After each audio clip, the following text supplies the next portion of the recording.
Second सेमेस्टरको 2076 सालमा सोधेको far western युनिभर्सिटीको question छ।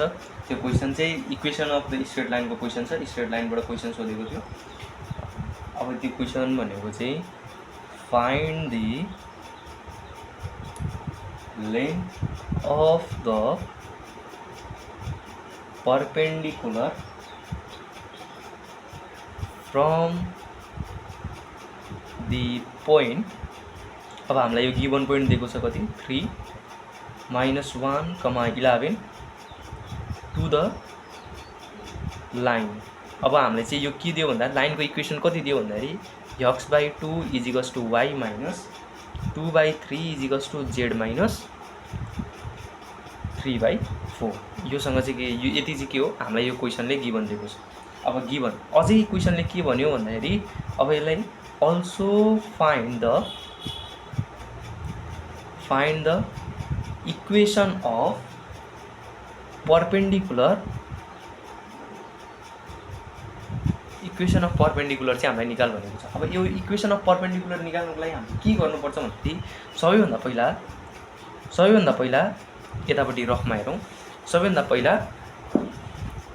पहिला हामीले के थाहा हुनुपर्छ भन्दा सबैभन्दा पहिला हामीले थाहा हुनुपर्ने कुरा भनेको चाहिँ के हुन्छ भन्दाखेरि equation of the straight line चाहिँ के हो। इक्वेसन अफ स्ट्रेट लाइनको इक्वेसन चाहिँ के हो एउटा कुरा त्यो थाहा हुनु पर्यो। इक्वेसन अफ स्ट्रेट लाइन भन्ने बित्तिकै हामीसँग के छ x - x1/l = y - y1/m = z-z1/n। यो भनेको इक्वेसन अफ स्ट्रेट लाइन हो। त त्यसपछि यो हो इक्वेसन अफ स्ट्रेट लाइन भनेको यो हो भनेपछि त हामीसँग त क्वेसनले के दिएको छ भन्दाखेरि x/2 = y - 2/3 = z - 3/4। हामीले यो गर्न त सक्यो नि यो र यो कन्डिसन। अब यो भनेको के हो स्ट्रेट लाइन। यसलाई योसँग कम्पेयर गर्न मिल्ने कि नमिल्ने। अब हामीले l = a यो भनेको के हो भन्दाखेरि हामीले के भन्न सकिन्छ l = a, m = b र n = के भन्न सकिन्छ c भनेर भन्न सकिन्छ। यतिसम्म त ठिक छ नि हैन। अब हामीलाई के चाहियो भन्दाखेरि अब n = c भनेपछि इक्वेसन अफ स्ट्रेट लाइन पनि आइसक्यो। इक्वेसन अफ स्ट्रेट लाइनबाट हामीलाई इक्वेसन अफ स्ट्रेट लाइनमा हामीले r से गर्नुपर्ने हुन्छ। यो r भनेको किन लेट गरेको भन्दाखेरि x, y र z निकाल्नको लागि। अब हामी फिगर बनाउँछौँ। एउटा के दिएको छ एउटा स्ट्रेट लाइन दिएको छ। एउटा स्ट्रेट लाइनमा परपेन्डिकुलर हुने गरी लाइन भनेर भनेछ। क्वेसनले के भनेछ परपेन्डिकुलर टु द लाइन। कुन पोइन्टको नाम कति दियो 3, -1, 11 यति दिएको छ। अब मैले यसलाई n माने हो यो पोइन्ट। अब यसलाई यो भनेको के हो यो भनेको स्ट्रेट लाइन एउटा। जस्तै मानौँ न यसलाई नाम दिउँ m, यो q भयो ल। अब m q चाहिँ के हो भन्दाखेरि स्ट्रेट लाइन हो। स्ट्रेट लाइनको इक्वेसन हामीलाई के दियो x/2 = y - 2/3 = z - 3/4। यसको के दियो इक्वेसन दियो भनेर भन्नु हो। अब यसको इक्वेसन दिइसकेपछि अब हामीलाई के निकाल्नु पर्यो भन्दाखेरि यो pn को एकचोटि लेन्थ निकाल भन्यो। अनि यही pn को परपेन्डिकुलर के निकाल भनेको छ यो pn m q सँग परपेन्डिकुलर हुने इक्वेसन पनि निकाल रे। इक्वेसन पनि निकाल्नु पर्यो भनेको मतलब हामीसँग p त अलरेडी नोन छ। n निकाल्न सक्यो भने pn को भ्यालु आउँछ कि आउँदैन। pn निकाल्न सकिन्छ कि सकिन्छ। के फर्मुला छ डिस्टेन्स फर्मुला x2 - x1 को whole square plus y2 - y1 को के हुन्छ whole square equal plus z2 - z1 को के छ होल स्क्वायर छ। यसबाट के आउँछ हाम्रो pn को भ्यालु आयो। अनि pn को भ्यालु आइसकेपछि यदि तपाईलाई यो पोइन्ट पनि नोन छ यो पोइन्ट पनि नोन छ भनेपछि परपेन्डिकुलर इक्वेसन हामीले निकाल्न सकिन्छ कि सकिँदैन। x - x1 upon x2 - x1 equals to y - y1 upon y2 - y1 equals to z - z1 = y2 - y1 गऱ्यो भने यो परपेन्डिकुलरको इक्वेसन आउँछ कि आउँदैन। यति भएपछि परपेन्डिकुलर इक्वेसन पनि आयो ल। अब हामी कता जाउँ सोलुसनतिर जाउँ। यति हो हामीलाई निकाल्नुपर्ने के हो एउटा pn को यो भनेको परपेन्डिकुलर एउटा लेन्थ निकाल भनेको थियो। लेन्थ हामीसँग यो फर्मुला गरेर आइहाल्छ। सबैभन्दा हामीलाई अब च्यालेन्जिङ भनेको के हो भन्दाखेरि यो के गर्ने भन्दाखेरि x, y र z को भ्यालु निकाल्ने एउटा च्यालेन्जिङ हो। यति च्यालेन्जिङ भइसकेपछि बाँकी सबै एकदम क्लियर छ। ल हेरौँ है तपाईँ। अब हामीसँग सबैभन्दा पहिला फिगर बनाऊ। एउटा के छ the line of the perpendicular from the point. Point भनेको जहाँसुकै होस् मतलब हुँदैन। तर लाइनको इक्वेसन कहाँ के दिएको छ, एउटा लाइन छ, बनाऊ है, एउटा लाइन, यो एउटा लाइन हो। अब यो लाइनको इक्वेसन के भने यहाँ 3, -1, 11 छ। 3, -1, 11 भनेको पर्पेन्डिकुलर पोइन्ट, यो पोइन्ट जहाँ राख्दा पनि केही फरक पर्दैन। ल पोइन्ट एउटा यहाँ राखेँ, तर यो पोइन्ट चाहिँ यो पोइन्टलाई जोइन हुने लाइन चाहिँ के छ अरे भन्दाखेरि पर्पेन्डिकुलर छ अरे। यो पोइन्टलाई मैले पी भने 3, -1, 11 छ है। अब यतापट्टि हेरौँ, अब यो जोइन भएको लाइनलाई मैले यन भने। अब यो इक्वेसन अफ स्ट्रेट लाइन हामीलाई दिएकै छ, कति दिएको छ, x/2 = y-2/3 = z-3/4। यति हामीलाई चाहिँ के गर्यो, इक्वेसन अफ स्ट्रेट लाइन दियो।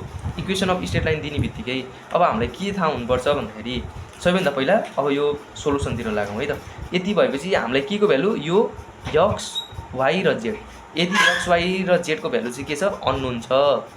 x, y र z को भ्यालु के छ, अननोन छ। यो अननोन भ्यालु हामीलाई निकाल्नुपर्ने हुन्छ है त।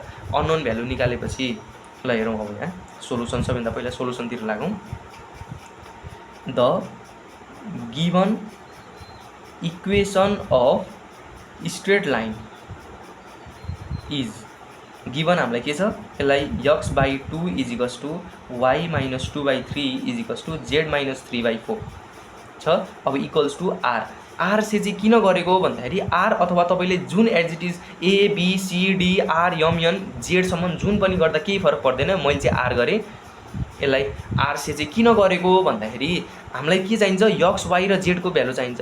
आर न, यदि हामीले कुनै पनि इक्वल भ्यालु, कन्स्ट्यान्ट कुनै पनि भ्यालुसँग इक्वल गरेनौँ भने हामीले x, y, z को भ्यालु कहिले पनि आउँदैन। x, y, z को भ्यालु निकाल्नको लागि चाहिँ हामीले के गर्ने, कोअर्डिनेट निकाल्नको लागि हामीले के गरेको भन्दाखेरि कोअर्डिनेट निकाल्नको लागि हामीले एउटा आर भन्ने यो सेट गऱ्यौँ, कन्स्ट्यान्ट सेट गऱ्यौँ है त। ल हेरौँ, अब यसलाई सल्भ गरौँ। यो क्वेसन x = 2r हुन्छ कि हुँदैन, 2r, y-2, मैले डाइरेक्ट गरेँ 3r + 2, यो y-2 र r लाई लिने, यसलाई र यसलाई लिने, यसलाई लिने। अब y-2/3 भनेको यो 3 ले पहिला यसलाई मल्टिप्लाई गर्यो, r, 3r प्लस यो माइनस यता माइनस थियो, उता जाँदा के हो, प्लस भयो, +2 भयो। अब यसलाई के हुन्छ, z = 4r + 3 भयो। ठिक छ हैन यहाँसम्म? ल यति भएपछि के हुन्छ भन्दाखेरि अब यसमा हेरौँ, अब यसमा के गर्न सकिन्छ। अब हामीलाई यो भ्यालु त आइसक्यो। अब यो भ्यालु आइसकेपछि हामीले यसलाई कसरी, अब आर को भ्यालु त चाहियो, आर को भ्यालु कसरी निकाल्ने होला त। अब आर को भ्यालु निकाल्नको लागि चाहिँ हामीसँग के दिएको छ, के हुन्छ भन्दाखेरि हामीसँग एउटा पोइन्ट यो थाहा छ अनि यो थाहा छ, हामीसँग इक्वेसन यो थाहा छ। यो थाहा छ भनेपछि x, y, z को भ्यालु पनि आयो, यसको पनि आयो, तर आर त अननोन छ। अब भनेपछि हामीलाई अब के लेख्नु पर्यो भन्दाखेरि फ्रम दि फिगरबाट हेरौँ, फ्रम दि फिगरबाट चाहिँ के छ भन्दाखेरि पिएन पर्पेन्डिकुलर टु, पिएन चाहिँ के छ, पर्पेन्डिकुलर। यो मैले अगाडि नै भनिसकेको कुरा, मैले यो ल्याङ्ग्वेजमा लेखिदिएको, सोलुसन अलिकति राम्रो होस्, मार्क्स आओस्, तपाईँहरूको मार्क्स उठाउनु सजिलो होस् भनेर लेखिदिएको। गिभन लाइन, अब द डिरेक्सन रेसियोजहरू हेरौँ है त। डिरेक्सन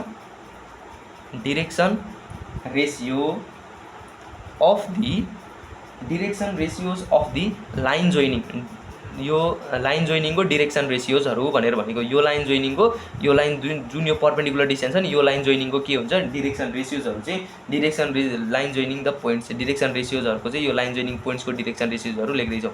अब यो डिरेक्सन रेसियोज भने यही भित्र पढ्ने त हो नि, यिनीहरू होइन त, 3 - 1 = 11 यो भयो होइन। अनि अब यतापट्टि के छ भन्दाखेरि अब यतापट्टिको लेख्नु पऱ्यो, एन्ड 2r y = अब y लेख्नु भने 3r + 2 4r + 3, यति भएपछि यो भयो।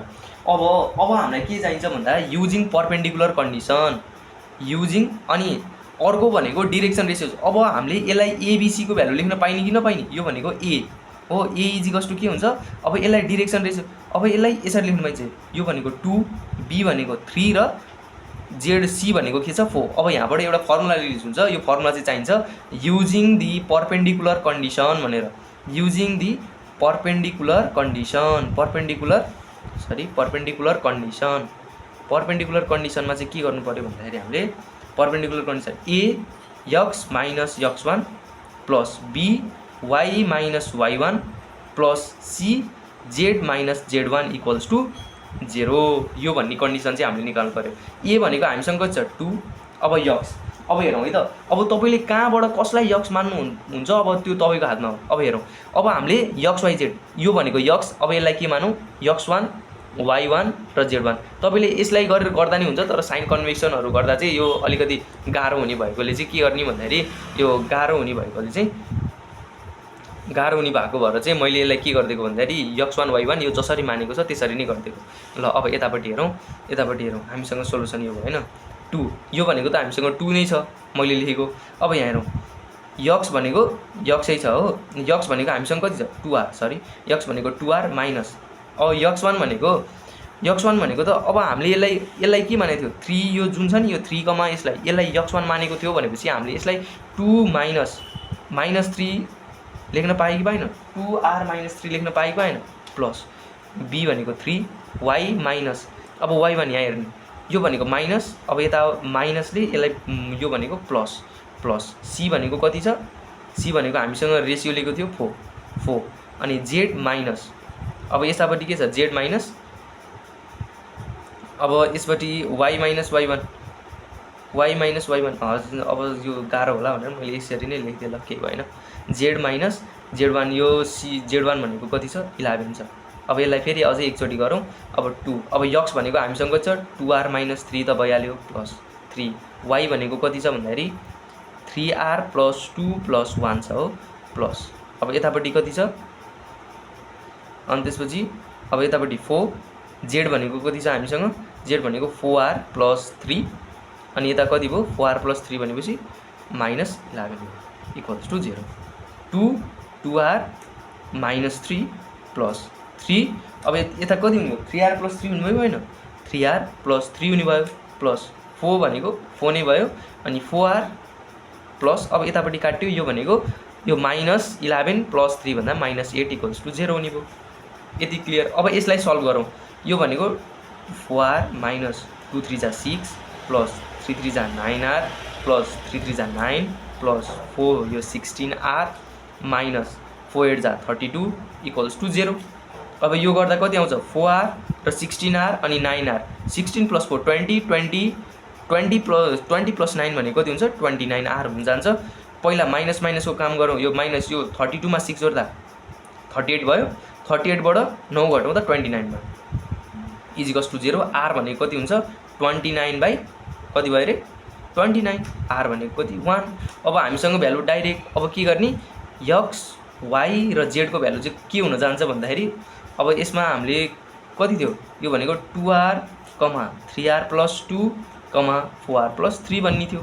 अब यसमा के हुन सक्छ भन्दाखेरि अब यसलाई डाइरेक्ट लेख्ने 2r भनेको 2 × 1 भनेको 2, 3 × 1 3, 3 प्लस 2 भनेको 5 अनि त्यसपछि यतापट्टि के हुन्छ 4 × 1 भनेको 4 नै भइहाल्यो प्लस 3 भन्दाखेरि 7 भयो। ल अब हामीले यहाँ के लेख्न सक्छौँ भन्दाखेरि अब हेरौँ है, so the obtained coordinate x y z equals to कति भयो x y z को भ्यालु कति आएको थियो र यहाँ अगाडिबाट हेरौँ x y z को भ्यालु कति आएको थियो 2 5 7 आएको थियो भनेपछि 2 5 7 आयो। ठिक छ, 2 5 7 आउने बित्तिकै अनि हामीसँग अर्को के छ, अब यसलाई कसरी मान्ने भने 2 5 7 ल ठिकै छ, यसलाई यो भयो अनि एनोदर p भन्ने पोइन्ट हामीसँग कति थियो, अब यसलाई p भन्ने पोइन्ट एट के अरे एनी पोइन्ट एट द भनौँ नि एनी पोइन्ट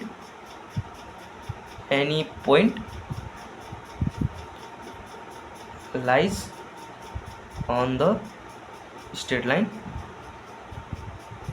लाइन परपेन्डिकुलरली।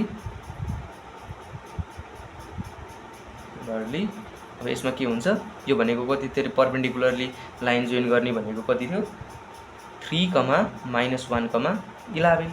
अब यसलाई लेट गरौँ, अब 2, 5, 7 एउटा भयो अनि त्यसपछि यो चाहिँ सजिलो होस् भनेको लागि यस्तो गरिरहनु पर्दैन, यो चाहिँ बुझ्नलाई सजिलो होस् भनेर मात्र गरिदिएको मैले, यस्तो गरिरहनु पर्दैन है। अब यसलाई x2 y2 र z2 मानौँ यसलाई x1 y1 र z1 मा यति भएपछि ठिक छ नि हैन। अब यसलाई चाहिँ के गर्नु डिस्टेन्स फर्मुला हामीसँग using distance formula using distance.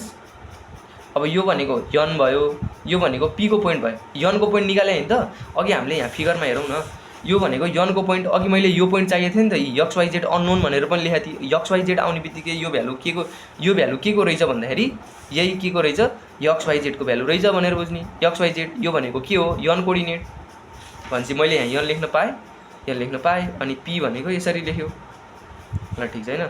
Using distance formula यसलाई के को भ्यालु यसलाई n को भ्यालु बनाऊ यसलाई p को भ्यालु बनाऊ त डिस्टेन्स फर्मुला। अब हामीलाई pn लेन्थ चाहिएको थियो लेन्थ निकाल भनेको थियो x2 माइनस x1 को whole square plus y2 minus y1 को whole square plus z2 minus z1 को के हुन्छ होल स्क्वायर। अब हेरौँ x2 भनेको कति छ 3 माइनस 2 को होल स्क्वायर प्लस y2 भनेको -1 माइनस 5 को होल स्क्वायर प्लस अनि त्यसपछि सरी यो भनेको कति z2 भनेको 11 माइनस 7 को होल स्क्वायर। अब यसलाई कति हुन्छ यो भनेको त 3 माइनस 1 यो 1 नै भइहाल्यो प्लस यो भनेको 6 को स्क्वायर प्लस यतापट्टि यो भनेको कति 11 माइनस 7 भनेको 11 माइनस 11 बाट 7 कति 4 को होल स्क्वायर। अब यसमा कति हुन्छ 36 रुट अन्डर 53 यति चाहिँ के हुने यति युनिट्स। यो भनेको कति हुन्छ डिस्टेन्स pn को लेन्थ आयो देयरफोर लेन्थ इज